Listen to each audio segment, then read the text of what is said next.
नमस्ते। The deep dive में आप सभी का स्वागत है। नमस्ते। तो आज हम एक ऐसे विषय पर बात करने वाले हैं जो स्कूल में कई बच्चों को थोड़ा मुश्किल लगता है। हाँ, बिल्कुल। निबंध लेखन यानी ऐसे राइटिंग। ऐसे राइटिंग, और अक्सर बच्चों को और कभी-कभी तो पेरेंट्स को भी लगता है कि ये पता नहीं कितनी बड़ी मुश्किल चीज़ बिल्कुल। है। जबकि ऐसा है नहीं। आज हम इस पूरी प्रक्रिया को बहुत आसान बना देंगे। अरे वाह, ये तो बहुत अच्छा है। मतलब ये बस अपनी कहानी बताने जैसा ही तो है ना? जैसे सोचिए, टॉपिक है मेरी जिंदगी का एक यादगार दिन। बिल्कुल। और आज हम जो तरीके बताएंगे उनसे बच्चे किसी भी विषय पर बहुत आसानी से निबंध लिख पाएंगे। बहुत बढ़िया। तो फिर आज हम क्या-क्या सीखने वाले हैं? देखिए, आज हम 3 मुख्य बातें सीखेंगे। सबसे पहले हम प्रमुख शब्दों को अंग्रेजी में समझेंगे, फिर सरल हिंदी में। ठीक है। तो पहला है ब्रेनस्टॉर्मिंग, ब्रेनस्टॉर्मिंग। यानी किसी भी विषय पर अपने मन में आने वाले सभी विचारों को एक जगह इकट्ठा करना। अच्छा। दूसरा है स्ट्रक्चरिंग। स्ट्रक्चरिंग मतलब ढांचा बनाना। हाँ, यानी अपने विचारों को सही क्रम में जमाना।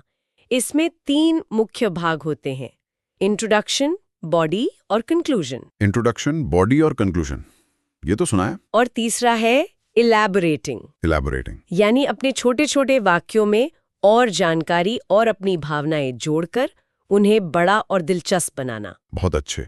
तो चलिए एक एक करके इन्हें समझते हैं। पहला कदम, विषय को समझना और ब्रेनस्टॉर्मिंग। हाँ, मुझे लगता है सबसे आसान तरीका है कि उस विषय के बारे में सोचें जिसके बारे में हम पहले से जानते हैं। जैसे मेरी माँ या मेरा स्कूल। बिल्कुल सही कहा। तो चलिए उदाहरण लेते हैं, मेरी जिंदगी का एक यादगार दिन। ठीक है। तो बच्चों बस आराम से सोचिए। ब्रेनस्टॉर्मिंग का मतलब है सोचना। वो कौन सा दिन था? आपका जन्मदिन था या स्कूल का वार्षिक उत्सव मतलब एनुअल डे, या शायद कोई छुट्टी, कोई यात्रा। हाँ। फिर सोचिए उस दिन क्या क्या हुआ था, सुबह से लेकर शाम तक। थे, उत्साहित थे या शायद हैरान थे। अच्छा, तो इन सारे सवालों के जवाब सोचने से ही हमारे पास लिखने के लिए बहुत सारे पॉइंट्स आ जाएंगे। एग्जैक्टली, यही है ब्रेनस्टॉर्मिंग। ठीक है, तो अब हमारे पास बहुत सारे विचार हैं, अब इन्हें व्यवस्थित करते हैं।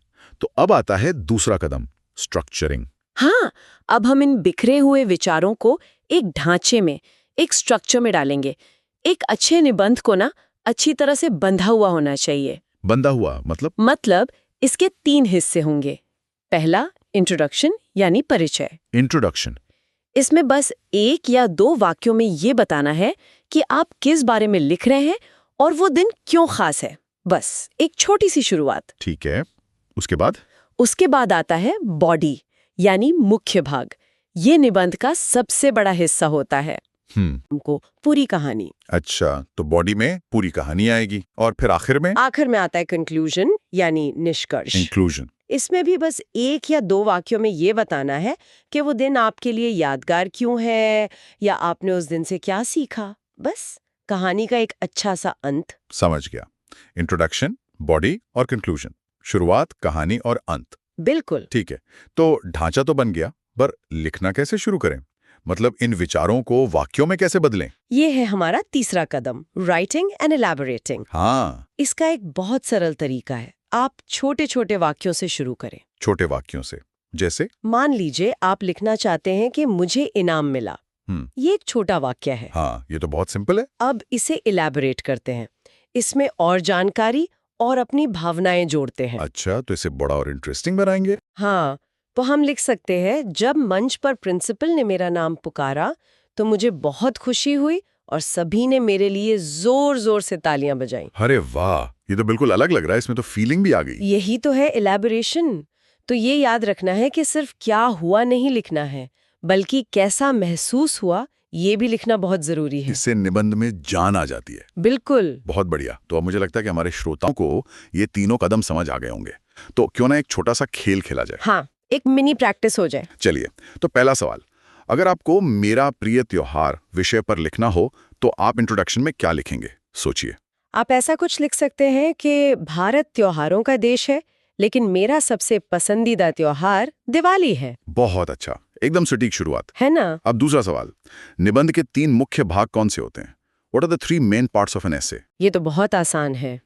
जवाब है इंट्रोडक्शन, बॉडी और कंक्लूजन। बिल्कुल सही। और अब तीसरा और आखिरी सवाल, एक छोटा वाक्य है, मैंने एक मैच देखा। इसे और दिलचस्प मतलब इंटरेस्टिंग कैसे बना सकते हैं? इसमें हम भावनाएं और जानकारी जोड़ सकते हैं। हाँ बिल्कुल, आप कुछ ऐसा लिख सकते हैं, कल शाम मैंने अपने परिवार के साथ एक बहुत ही रोमांचक क्रिकेट मैच देखा जिसमें आखिरी गेंद पर भारत जीत गया। वाह, इसमें तो उत्साह भी आ गया। तो देखा आपने, ये कितना आसान है। बहुत आसान। और हाँ, यहाँ पेरेंट्स के लिए भी एक छोटी सी पर बहुत काम की टिप है। हाँ, ये बहुत जरूरी है। देखिए, बच्चों को सीधे ये मत कहिए कि चलो निबंध लिखो। उससे पहले ना उनसे उस विषय पर बस बात कीजिए, एक कैजुअल बातचीत की तरह। हाँ, उनसे सवाल पूछिए, जैसे अरे उस दिन की सबसे मजेदार बात क्या थी, या फिर तुम्हें कैसा लगा था जब ऐसा हुआ। अच्छा, तो पहले उनसे बुलवाना है। एग्जैक्टली। क्या है ना, जब बच्चे अपने विचारों को बोलकर बताते हैं तो उनके लिए फिर उसे लिखना बहुत आसान हो जाता है। ये तो बहुत ही अच्छी सलाह है। तो चलिए, आज हमने जो भी सीखा उसे फटाफट दोहरा लेते हैं। हाँ, एक क्विक रिकैप हो जाए। तो हमने 3 मुख्य शब्द सीखे।